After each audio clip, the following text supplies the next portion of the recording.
Bonjour à toutes et à tous, je suis René Pelletier.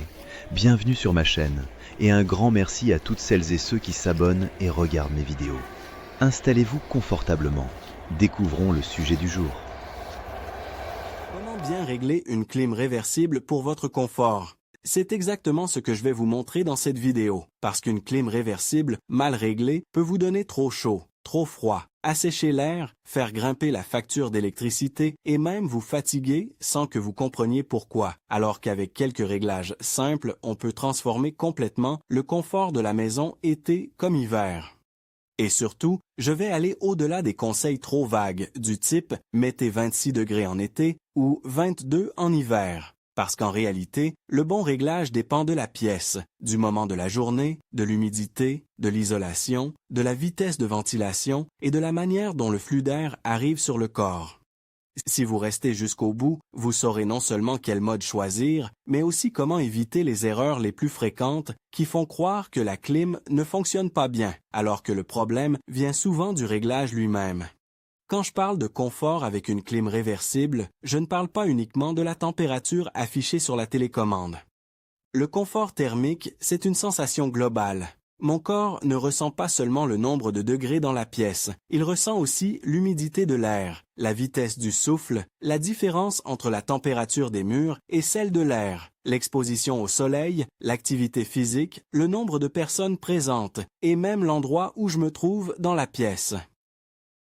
C'est pour ça que deux personnes peuvent être dans le même salon avec la même clim réglée pareil et ne pas du tout avoir la même sensation. Une personne dira qu'elle est parfaitement bien, l'autre qu'elle a froid ou qu'elle étouffe. Le premier point à comprendre, c'est donc que bien régler une clim réversible, ce n'est pas chercher une température magique universelle, c'est chercher un équilibre stable, agréable et cohérent avec l'usage réel de la pièce. Je commence par le plus important, le choix du mode. Une clim réversible propose généralement plusieurs modes, et beaucoup de problèmes viennent du fait qu'on laisse l'appareil travailler dans un mode qui ne correspond pas aux besoins du moment. En été, si je veux rafraîchir la maison, je dois utiliser le mode froid. Il est souvent représenté par un flocon. En hiver, si je veux chauffer, je dois choisir le mode chauffage, souvent représenté par un soleil. Jusque-là, ça paraît évident, mais beaucoup de gens laissent leur appareil en mode automatique toute l'année, pensant que la machine va décider intelligemment toute seule. En réalité, le mode auto peut parfois alterner de manière peu confortable entre chauffage et refroidissement selon la température mesurée au niveau de l'unité intérieure, qui n'est pas toujours représentative du ressenti dans toute la pièce. Résultat, on peut avoir une ambiance instable, avec des démarrages inutiles, une sensation de courant d'air et une consommation pas toujours optimale. Si je veux maîtriser mon confort, j'ai intérêt à choisir moi-même le mode selon la saison et l'objectif. Ensuite vient la température de consigne et c'est là que la plupart des gens se trompent. En été, régler la clim à 19 ou 20 degrés ne va pas refroidir plus vite de manière intelligente. La machine ne réfléchit pas comme un être humain. Si la pièce est à 30 degrés et que je demande 20, le climatiseur va simplement fonctionner à fond plus longtemps, avec souvent une sensation très désagréable, surtout si le souffle m'arrive directement dessus. Pour un usage normal en été, une température de consigne autour de 25 à 27 degrés est généralement bien plus cohérente. Très souvent, 26 degrés offrent un bon compromis entre fraîcheur, confort et consommation. Si la maison est humide, je peux même me sentir très bien à 26 ou 27 degrés, à condition que l'air soit bien brassé et que l'humidité baisse. À l'inverse, dans un air sec avec peu de mouvement, 25 peut sembler plus confortable. Ce qu'il faut retenir, c'est que plus l'écart entre l'intérieur et l'extérieur est brutal, plus le corps le subit mal. Passer de 35 dehors à 21 dedans, ce n'est pas seulement énergivore, c'est aussi une mauvaise idée pour le confort et pour l'organisme. En hiver, le raisonnement est similaire. Beaucoup pensent qu'il faut mettre 24 ou 25 degrés pour avoir chaud rapidement. Le problème, c'est que cela entraîne souvent des cycles de chauffe exagérés, une sensation d'air trop sec, parfois de l'inconfort au réveil, et bien sûr, une dépense énergétique plus forte. Dans la majorité des cas, une consigne autour de 19 à 21 degrés suffit largement pour une pièce de vie. Pour une chambre, on peut viser un peu moins, souvent autour de 17 à 19 degrés selon les habitudes personnelles. Si j'ai froid en hiver alors que la consigne semble correcte, le problème ne vient pas forcément d'un manque de chauffage. Il peut venir d'un souffle mal orienté, d'une pièce mal isolée, d'un air trop sec, d'un plancher froid ou du fait que les murs n'ont pas encore accumulé suffisamment de chaleur. C'est important parce que beaucoup de gens montent la consigne sans régler la vraie cause de l'inconfort. Je conseille donc de ne pas piloter la clim réversible à l'émotion du moment. Si j'ai chaud, je ne baisse pas d'un coup à 20. Si j'ai froid, je ne monte pas à 25. Je fais des ajustements progressifs, de 1 degré à la fois, puis j'attends un peu pour juger. Le confort thermique n'est pas instantané. La pièce, les meubles, les murs et mon propre corps ont une inertie. Si je change les réglages toutes les 10 minutes, je crée moi-même de l'instabilité. Une clim réversible donne de meilleurs résultats quand elle travaille de façon régulière et mesurée, pas quand on la force sans cesse à rattraper des écarts énormes. Le mode ventilation joue aussi un rôle essentiel. Beaucoup laissent la ventilation en puissance maximale en permanence, pensant que c'est plus efficace. En réalité, une vitesse de ventilation trop forte peut être inconfortable, surtout si je suis assis longtemps dans le flux d'air. En été, une vitesse moyenne peut être très agréable, car elle aide à répartir la fraîcheur sans créer une agression permanente. En hiver, une soufflerie trop forte peut donner la sensation paradoxale d'un air qui bouge trop, donc d'un faux froid, même si l'air soufflé est chaud. À l'inverse, une ventilation trop faible peut mal répartir la température et créer des zones chaudes et des zones froides. Le bon réglage est souvent celui qui permet une diffusion régulière sans qu'on sente constamment le jet sur la peau. Sur beaucoup d'appareils, le mode automatique de ventilation peut être intéressant, à condition que le mode principal soit bien choisi. Il permet à la machine d'adapter le débit en fonction de l'écart à la consigne, ce qui donne souvent un bon compromis entre efficacité et discrétion sonore. L'orientation du flux d'air est un point largement sous-estimé, alors qu'il change tout. Si, en été, je dirige l'air froid directement sur moi, je peux avoir une impression de fraîcheur immédiate, mais aussi des tensions musculaires, des maux de tête, une gorge sèche ou une sensation de froid alors que le reste de la pièce reste mal équilibré. L'air froid a tendance à descendre naturellement, donc il est souvent judicieux d'orienter les volets de soufflage plutôt vers l'horizontale ou légèrement vers le haut, de manière à laisser l'air se diffuser puis retomber progressivement dans la pièce. En hiver, c'est presque l'inverse. L'air chaud monte, donc si je souffle trop vers le plafond, je risque de chauffer surtout le haut de la pièce. Il est souvent plus efficace d'orienter le flux un peu vers le bas, sans l'envoyer directement sur les occupants afin de mieux répartir la chaleur dans la zone de vie. C'est l'une des raisons pour lesquelles certaines personnes disent que leur clim chauffe mal alors que l'appareil fonctionne correctement. Le problème vient parfois simplement d'un flux mal orienté. La taille de la pièce et sa configuration comptent énormément. Dans un petit bureau fermé, la clim va réagir plus vite que dans un grand séjour ouvert avec cuisine, baies vitrées et plafond haut. Si j'applique exactement les mêmes réglages partout, je n'aurai pas le même confort. Dans une grande pièce, il faut accepter que l'homogénéité soit plus difficile à obtenir, surtout si l'unité intérieure est installée à un seul endroit. Il peut y avoir un canapé plus frais, une zone près des fenêtres plus chaude, un couloir moins bien desservi. Dans ce cas, je dois raisonner en priorité sur la zone de vie principale et chercher le meilleur équilibre global. Si je règle la clim uniquement en fonction du point le plus chaud de la pièce, je risque de trop refroidir ou trop chauffer les zones où je passe réellement du temps. Il faut aussi comprendre comment la clim mesure la température. Selon les modèles, la sonde se trouve dans l'unité intérieure, dans la télécommande, ou utilise une fonction de détection spécifique. Si la sonde est placée en hauteur dans l'unité, elle peut mesurer un air plus chaud en mode chauffage, puisque la chaleur monte, ou un air un peu différent du ressenti réel au niveau du canapé ou du lit. Cela explique pourquoi la température affichée ne correspond pas toujours à ce que je sens. Si mon appareil dispose d'une fonction de type I Feel ou Follow Me qui utilise la température mesurée par la télécommande, cela peut parfois améliorer le confort, à condition de laisser la télécommande à un endroit représentatif, ni collée à une fenêtre ensoleillée, ni posée à côté d'une lampe, ni dans un courant d'air. Sinon, le système corrige à partir d'une mauvaise information. Parlons maintenant de l'humidité, parce que c'est un facteur majeur, surtout en été. Une clim réversible, en mode froid, ne se contente pas de baisser la température, elle déshumidifie aussi l'air. Et souvent, c'est cette baisse d'humidité qui procure une grande partie du confort ressenti.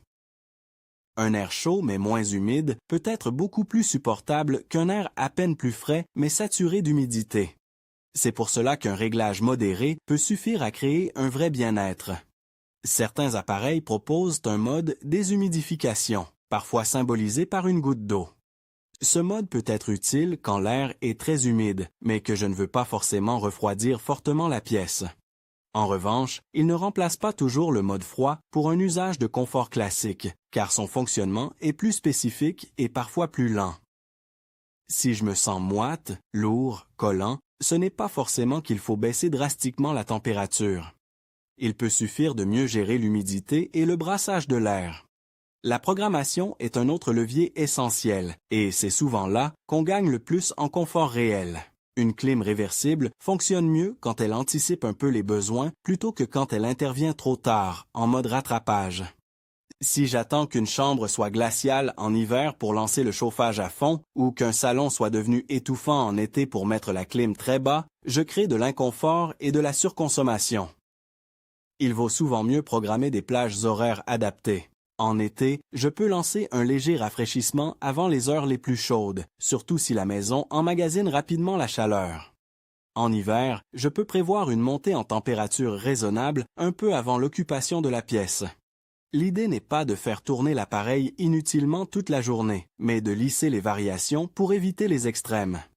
La nuit, les bons réglages sont différents de ceux de la journée. Pendant le sommeil, le corps n'a pas les mêmes besoins. En été, si je mets la clim trop froide dans une chambre, je risque de me réveiller avec la gorge sèche, un mal de tête ou la sensation d'avoir eu froid pendant la nuit. Une température modérée, souvent autour de 26 ou même un peu plus selon l'humidité et la literie, est généralement plus agréable qu'un froid trop fort. Le mode nuit, si l'appareil en dispose, peut être très utile, car il réduit souvent le bruit et ajuste progressivement la consigne pour éviter un refroidissement excessif pendant les heures de sommeil. En hiver, même logique, il n'est pas nécessaire de surchauffer la chambre. Une température un peu plus basse favorise souvent un meilleur sommeil, à condition que la pièce ne soit pas glaciale et que la literie soit adaptée. Beaucoup de gens cherchent à corriger avec la clim un inconfort qui vient en réalité de vêtements, de couettes, de rideaux ou d'aération mal gérée. Il y a aussi les habitudes de la maison qui influencent énormément l'efficacité du réglage. Si je climatise en été avec les volets grands ouverts en plein soleil, la machine lutte contre des apports de chaleur considérables. Dans ce cas, je peux croire que la clim est mal réglée alors qu'elle compense simplement une situation défavorable. Fermer les volets ou les stores aux heures les plus chaudes, limiter les sources de chaleur interne comme certains appareils et éviter d'ouvrir longuement les fenêtres quand l'air extérieur est plus chaud, cela change directement le niveau de confort. En hiver, c'est l'inverse. Je surveille les déperditions. Une porte souvent ouverte, des fenêtres peu étanches, un renouvellement d'air mal maîtrisé peuvent donner l'impression que la clim chauffe mal. En réalité, le réglage idéal d'une clim réversible dépend aussi de la capacité du logement à conserver la température. Je veux insister sur une erreur très fréquente, allumer et éteindre la clim sans arrêt. Beaucoup le font en pensant économiser, mais cela peut nuire au confort et parfois même à l'efficacité. Une clim invertée moderne est conçue pour moduler sa puissance. Lorsqu'elle atteint progressivement la bonne température, elle peut tourner à régime réduit de manière assez efficiente. Si je l'éteins dès que je me sens bien, puis que je la rallume quand l'inconfort revient, je force l'appareil à redémarrer en phase de correction plus intense. Le résultat, c'est une ambiance en dents de scie. Bien sûr, cela ne veut pas dire qu'il faut tout laisser fonctionner en permanence sans réfléchir, mais qu'il vaut mieux viser une régulation stable plutôt qu'un pilotage brusque et nerveux. Le bruit joue aussi sur le confort, même si on n'y pense pas toujours. Un appareil trop bruyant peut devenir mentalement fatigant, surtout dans une chambre ou un bureau. Si je monte constamment la ventilation au maximum, j'obtiens peut-être une réaction plus rapide de la pièce, mais je perds en qualité d'usage. Le bon réglage est souvent celui qui se fait oublier. Dans la vraie vie, une clim agréable est une clim qui maintient un climat intérieur stable sans que j'aie besoin de la corriger tout le temps et sans que son souffle attire constamment mon attention. Il faut également adapter les réglages selon l'occupation réelle. Une pièce vide n'a pas besoin du même niveau de traitement qu'une pièce avec plusieurs personnes, des appareils électroniques, des cuissons en cours ou une grande baie vitrée plein sud. Si je reçois du monde dans le salon, la température ressentie montera plus vite. Si je travaille seul dans un bureau calme, je peux préférer une ventilation plus douce. Si je cuisine dans un espace ouvert, je peux avoir besoin d'un ajustement temporaire. Le bon réglage n'est pas figé pour toujours. Il doit rester cohérent avec la situation, mais cela ne veut pas dire qu'il faut changer tous les paramètres sans arrêt. Il faut plutôt comprendre les effets principaux pour intervenir intelligemment. Un autre point fondamental pour le confort, c'est l'entretien. Une clim réversible avec des filtres encrassés souffle moins bien, régule moins bien, peut devenir plus bruyante, consommer davantage et diffuser un air de moins bonne qualité. Si je trouve que la pièce met plus de temps à atteindre la bonne température, que le souffle est faible ou que l'odeur n'est pas agréable, je dois penser à vérifier les filtres. Un entretien régulier n'améliore pas seulement la performance de l'appareil, il améliore directement le confort perçu. L'air paraît plus sain, la diffusion plus homogène et les réglages deviennent plus efficaces. Là encore, certaines personnes compensent un problème d'entretien en modifiant la consigne, alors que ce n'est pas la bonne solution. Je parle aussi souvent de la sensation de courant d'air, parce que c'est une plainte classique. Si j'ai froid avec la clim en été ou si je me sens attaqué par le chauffage en hiver, le premier réflexe ne doit pas être forcément de changer la température. Je regarde d'abord où va le flux, à quelle vitesse il est soufflé, où je suis assis et si la commande de balayage automatique des volets est activée. Parfois, le simple fait de changer l'orientation ou de réduire un cran, la ventilation transforme complètement l'expérience. Le corps supporte bien mieux une température légèrement imparfaite, mais stable, qu'un jet d'air direct même à une température théoriquement correcte. Dans une maison, avec plusieurs unités intérieures, il faut éviter de créer des écarts absurdes entre les pièces. Si je mets un salon à 20 en été et une chambre voisine à 27 ou l'inverse en hiver, je crée des transitions désagréables et parfois des déséquilibres de circulation d'air. Sans chercher une uniformité totale, il est préférable d'avoir une logique globale cohérente. Cela vaut aussi pour les portes ouvertes ou fermées. Une clim ne travaille pas de la même façon selon que l'on veut traiter une pièce isolée ou un ensemble de pièces communicantes.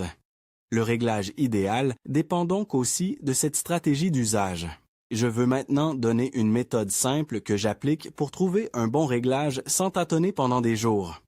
Je commence par choisir le bon mode, froid ou chauffage, sans laisser l'auto décider à ma place si le comportement de l'appareil me semble incohérent. Ensuite, je fixe une consigne raisonnable, par exemple autour de 26 en été ou 20 en hiver, selon la pièce et l'usage. Puis je mets la ventilation sur auto ou sur un niveau moyen. Après ça, j'oriente le flux d'air de manière logique, plutôt vers le haut ou à l'horizontale en été, un peu vers le bas en hiver, sans viser directement les personnes. Je laisse ensuite l'appareil stabiliser l'ambiance et je n'évalue pas le résultat au bout de 3 minutes, mais après un temps suffisant. Si je ressens encore un inconfort, j'identifie sa nature réelle. Est-ce que j'ai trop chaud partout? Est-ce que j'ai froid uniquement à cause du souffle? Est-ce que l'air est lourd? Est-ce qu'il fait bon près du canapé, mais pas près de la fenêtre? À partir de là, je corrige un seul paramètre à la fois. C'est cette approche méthodique qui permet d'arriver à un confort durable. Il faut aussi accepter qu'une clim réversible n'est pas une baguette magique. Si le logement est très mal isolé, très exposé, si les vitrages chauffent énormément en été ou si l'air fuit de partout en hiver, l'appareil fera ce qu'il peut, mais les réglages auront leurs limites. Dans ce cas, améliorer l'enveloppe du logement, gérer les protections solaires ou traiter les infiltrations d'air peut avoir autant d'impact sur le confort que le réglage de la machine elle-même. Cela ne retire rien à l'importance des bons paramètres, mais cela permet de garder des attentes réalistes. Enfin, le meilleur réglage est toujours celui qui procure un confort stable, discret et sain, pas celui qui donne la sensation la plus spectaculaire pendant 5 minutes. Une clim réversible bien réglée ne doit pas me faire penser en permanence à elle. Je ne devrais pas avoir à prendre un plaid en plein mois d'août dans mon salon, ni à ouvrir la fenêtre en hiver parce que j'ai trop chaud à l'intérieur. Si cela arrive, c'est qu'il y a un déséquilibre quelque part. En cherchant la modération dans la consigne, la cohérence dans le mode, la douceur dans la ventilation, la logique dans l'orientation du souffle et l'anticipation grâce à la programmation, j'obtiens en général le meilleur résultat. Et c'est précisément ça, bien régler une clim réversible pour votre confort. Comprendre que le vrai confort ne se joue pas sur un seul chiffre affiché sur la télécommande, mais sur l'ensemble des réglages et des habitudes qui permettent à l'air de devenir agréable, stable, respirable et naturel à vivre en été comme en hiver.